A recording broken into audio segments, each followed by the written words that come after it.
Imagine not being able to read the paper because your hands were shaking. Imagine not being able to read newsprint as your world faded to black. The National Federation of the Blind, Newsline, Indiana. Monthly Report.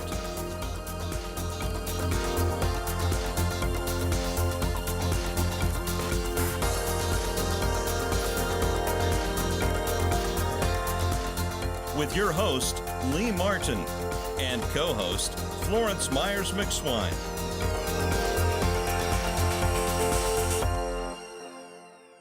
We want to welcome you to the National Federation of the Blind, Indiana Monthly Report.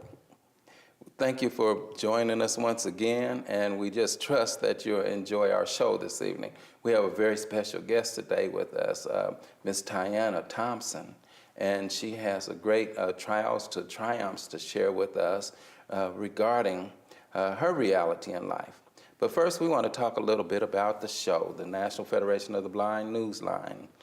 Florence, yes, how are you today? I am wonderful. Well, being wonderful is great because we live in a wonderful state of Indiana. Oh, we do. And where we have a free service for individuals that are blind, visually impaired, those that are print challenged, those with certain forms of dyslexia, and as you saw at the start of the show with the shaky hand syndrome, and even the deaf blind can use this free service with the National Federation of the Blind. So they have access to over 460 newspapers from around the country and over 15 international newspapers, and you can read those newspapers 24/7. You want to explain a little bit about the National Federation of the Blind Newsline, Florence? Certainly. The National Federation of the Blind Newsline is, as you mentioned, a free service. Now, we access the service using different methods. For instance, a lot of people use landline phone. I personally use my iPhone. Some people use a Victor Reader Stream, as well as the digital player from the Talking Book and Braille Library of Congress, as well as a computer. Now, with the magazines, there's various magazines. I say one for every lifestyle. And we can go into the magazines if you like now, or we can just talk about it later. Well, we'll talk about that a little bit later. And with this free service, which is sponsored by the Indiana Talking Book and Braille Library Services, and also our state legislature, we want to thank them for all the work that they do to make sure that this service is provided to those citizens of Indiana that qualify for the service. So we're going to take us a short break, and we'll be back to talk more about the National Federation of the Blind Newsline, Indiana, a monthly report, with our guest, Ms. Tyanna Thompson. And Florence. Yes, sir. I'm excited about this show, so we'll talk to everyone soon.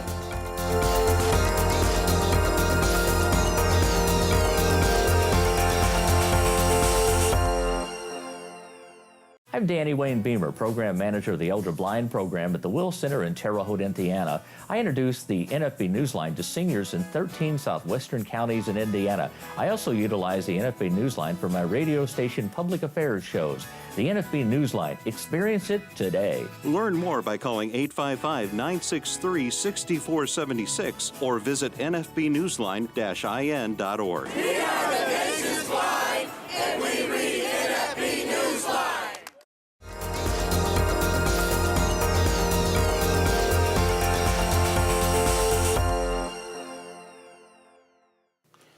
We want to welcome you back to this exciting show today. As we indicated earlier, that our guest today is an individual that has pursued life in a very unique way, and we are proud to have Ms. Tyanna Thompson on our show today. And welcome to the show, Tyanna. Thank you so much for inviting me here. Well, you're more than welcome, and I know our public that's viewing this show and listening to it will certainly glean a lot from what you have to share. Now, the National Federation of the Blind, as we indicated in our previous segment, is that it's a free service offered to individuals that qualify for the service. If you view the commercials or listen to the commercials, there's a lot of information there. So if you want to grab your pens and your paper, your slate and stylus, or whatever method that you use to take information down, please gather that information and give us a call. And if you know of someone that can utilize the service, this will be a great gift for them to be able to have access to over 460 national newspapers, all the way from the Wall Street Journal to all the Associated Presses around the country.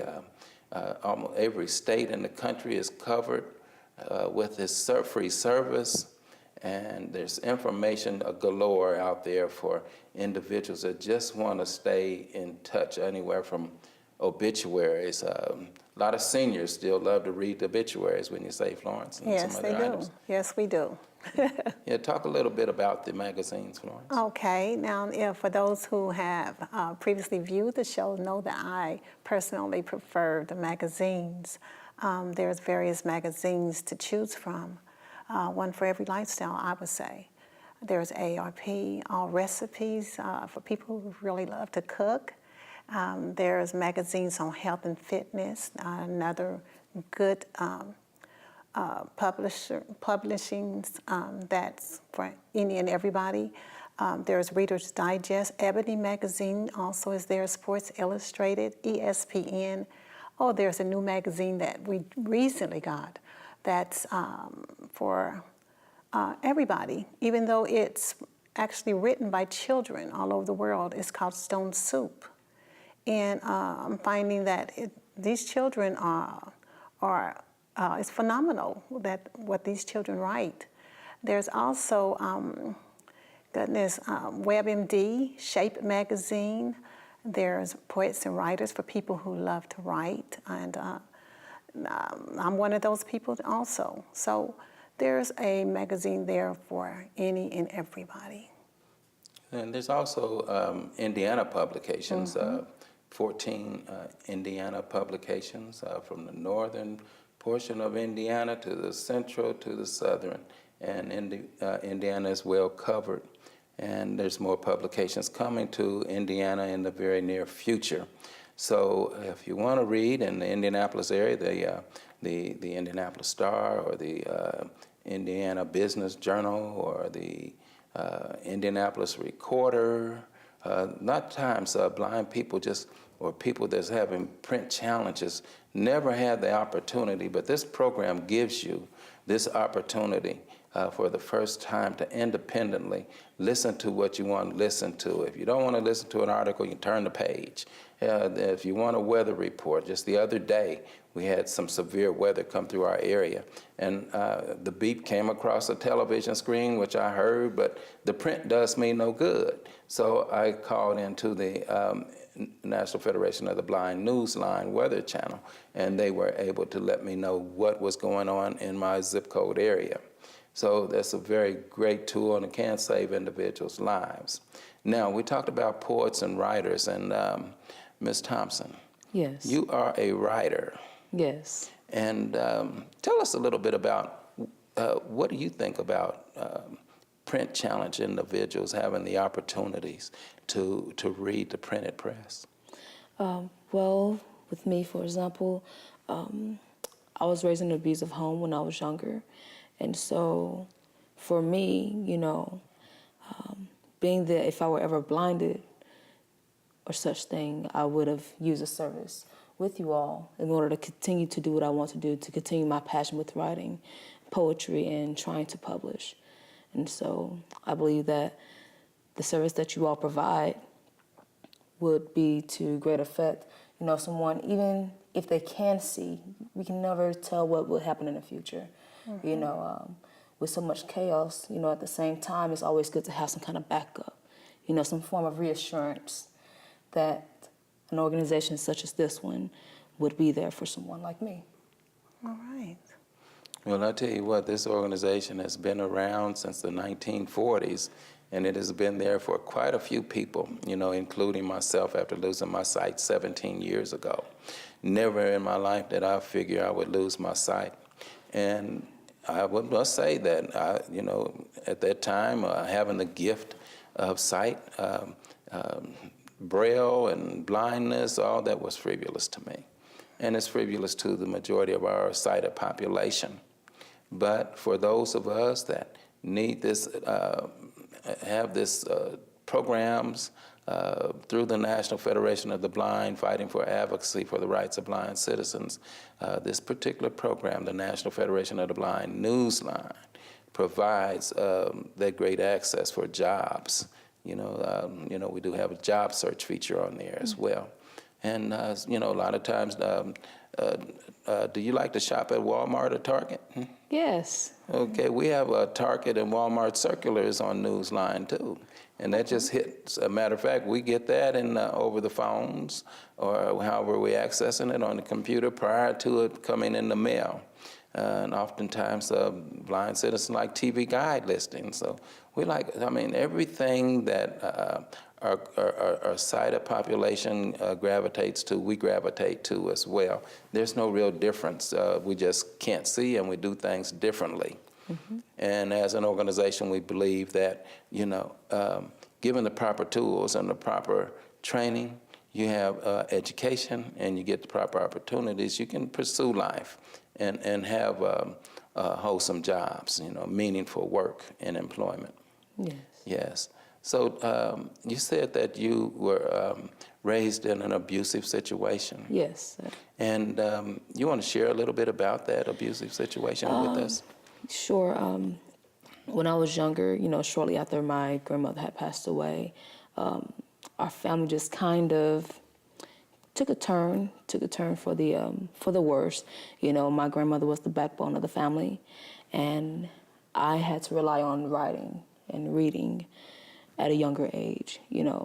From being on punishment, no one really knew what was going on with me. I didn't know what was going on with me when I was dealing with depression, and my mother, she was going through things herself to understand what I was going through. And so a lot of the times it was the writing. The writing and reading is what got me through.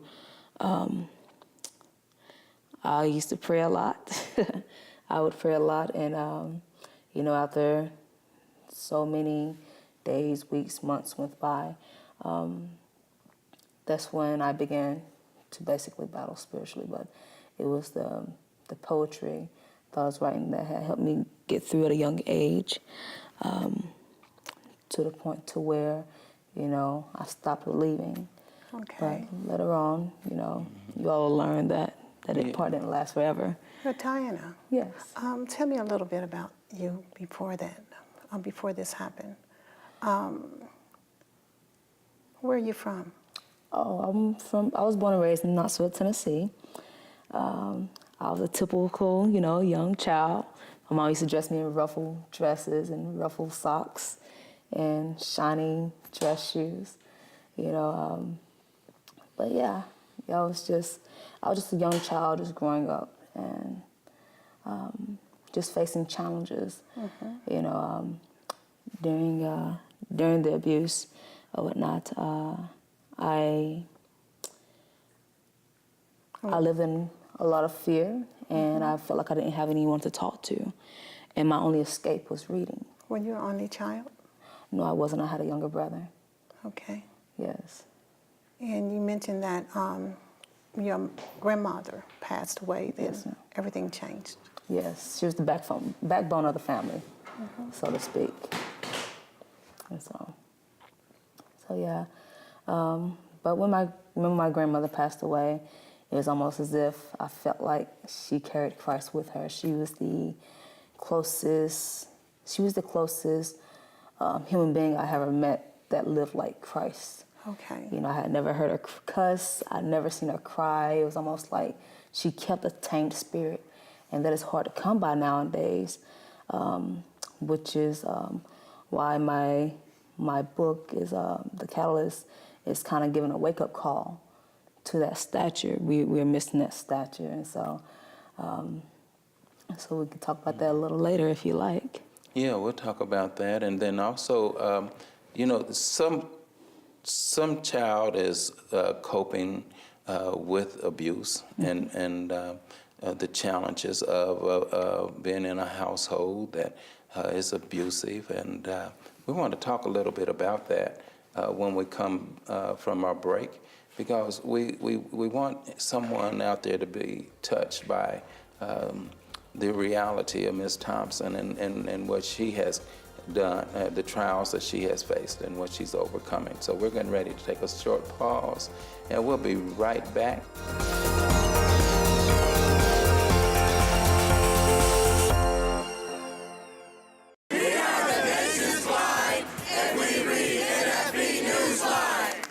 As I travel the nation, I read NFB Newsline. I live in Valparaiso, Indiana, and I listen to my local news on NFB Newsline. As a student, I enjoy reading current events on NFB Newsline. Learn more by calling 855-963-6476 or visit nfbnewsline-in.org. Subscribe free to NFB Newsline today.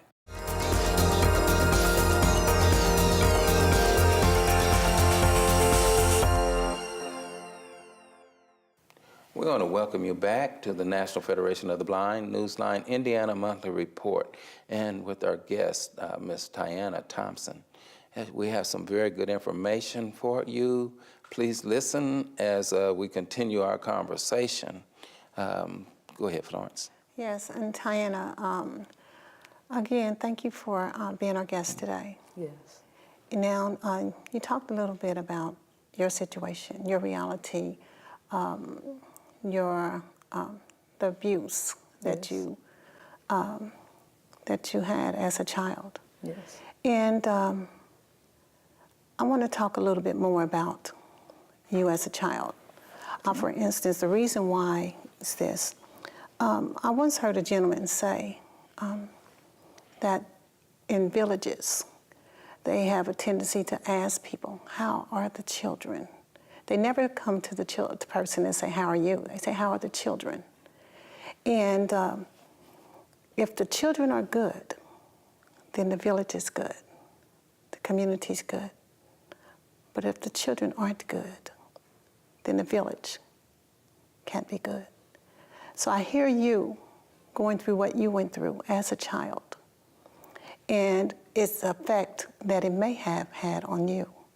So let's talk a little bit about you. You know, you went through the abuse. Yes. And you went through your grandmother passing away. And you went through, you said you prayed, and you waited for an answer. Yes. Okay, let's take it from there, Tyanna. From there, you know, I started having to see counselors, and because the teachers knew what was, the teachers knew that something was wrong, but they couldn't pinpoint it, and so, my mom started taking me to see a counselor, got psychiatrists and stuff, trying to fix me, quote unquote. Mm-hmm. But the issues that they were trying to fix, they was writing off as mental, mm-hmm. It was actual physical abuse that was causing my mental issues, So though I was going to get help, it wasn't really help because you had to hide it. I had to hide it. The counselor would be like, are you okay? My mother's sitting to the right, my counselor in front of me. What am I supposed to say if my abuser is sitting next to me? And so I would sit there and I would tell them whatever I was coached to say, in fear of getting in trouble when I got home. Back then as a child, I didn't understand how my grandmother passing away affected my mother. I've always seen my mother as being the strong one. She always took care of everything. And so I didn't understand that she was probably at her weakest point as well. And that's what happens with a lot of us, especially Black families. We're taught to always be strong, mm-hmm. Don't cry, keep pushing.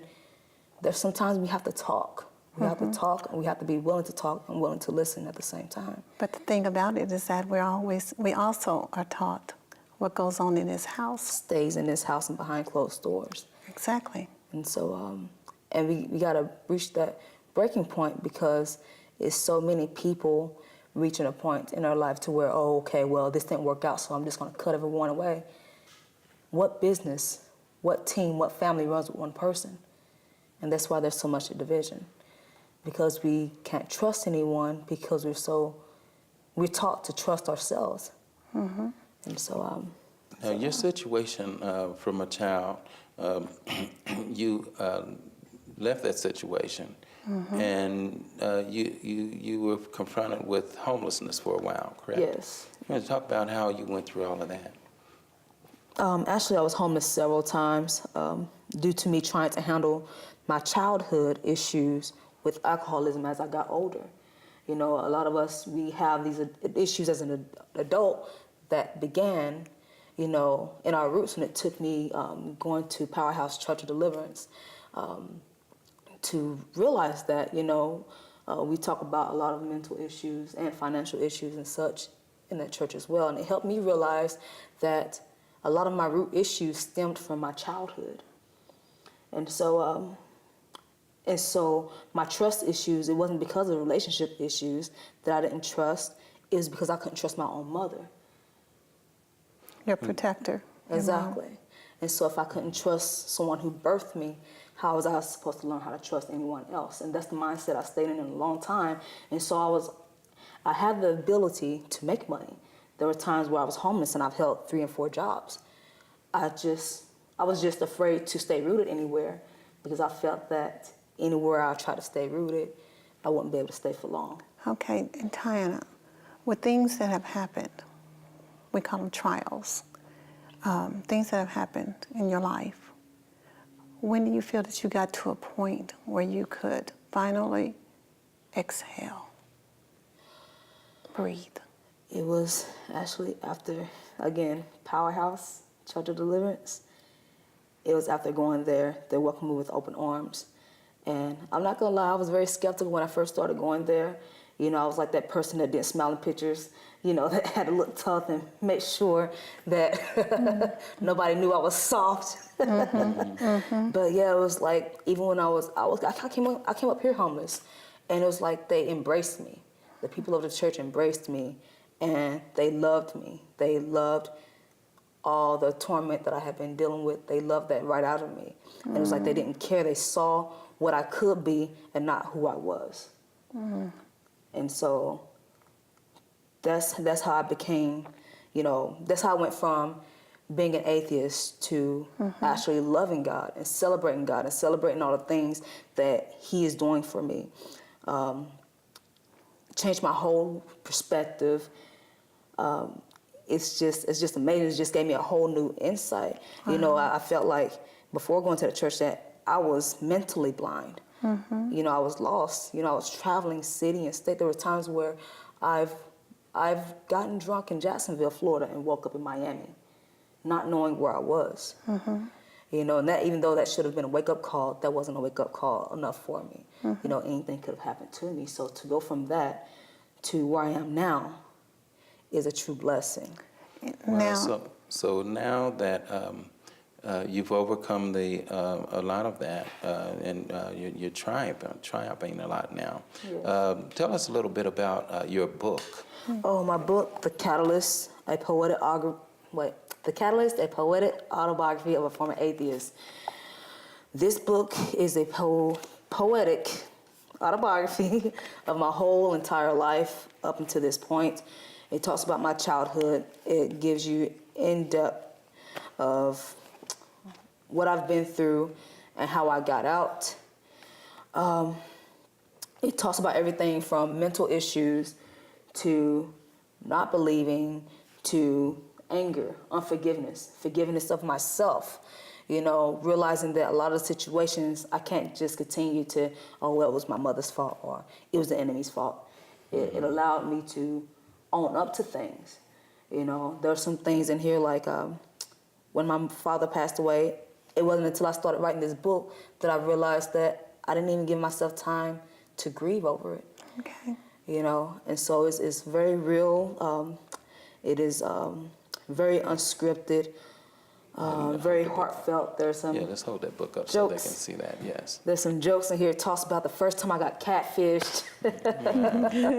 And so it's very raw material. Okay. And it's just real life. Where can they reach you at? They'll be able to find this book on Amazon Okay, July 7th. July 7th will be the release date. okay. Also, they can contact me at poeticendured@gmail.com to buy tickets for my release party. My book release party will be on July 7th at Indy Reads downtown. Indy Reads Books downtown at 911 Mass Avenue. And so tickets are only $25. They'll include food, autographed book, and a performance by myself and Wallace and God's Light. And Wow. So, yeah. So the name of the place of refuge for you, the church again? Powerhouse Church of Deliverance. We're located at 4110 East New York Street. We're in the process of moving into a building downtown, but you're more than free to add us on Facebook, Powerhouse Church of Deliverance, Indianapolis. We also have a second church at Chicago as well. Powerhouse Church of Deliverance. Yes, sir. Okay. All right. Well, we'll be right back here in a few minutes to wrap up our show. And it's been a great show, so we'll see you shortly.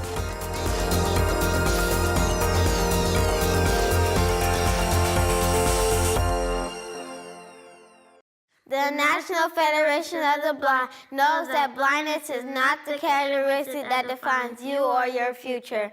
Every day we raise the expectations of blind people because low expectations create obstacles between blind people and our dreams.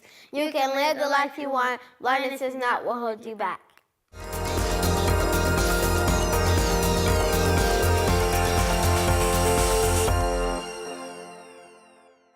And we want to thank you, our listening and viewing audience, for joining us. And we also want to thank you, Ms. Thompson, for joining us as well. Now, what's the name of your book again, and when will it be out? The name of the book is The Catalyst, a poetic autobiography of a former atheist by Poetic Endurance. Poetic Endurance is my writer's name. Okay, and they'll be on Amazon, Amazon. July the 7th? July the 7th of this year. Okay, well, just check her out and enjoy her readings, her writings, and we'll enjoy reading it. And just thank you once again. So listening and viewing audience, join us next week for a brand new show. Take good care. Be blessed.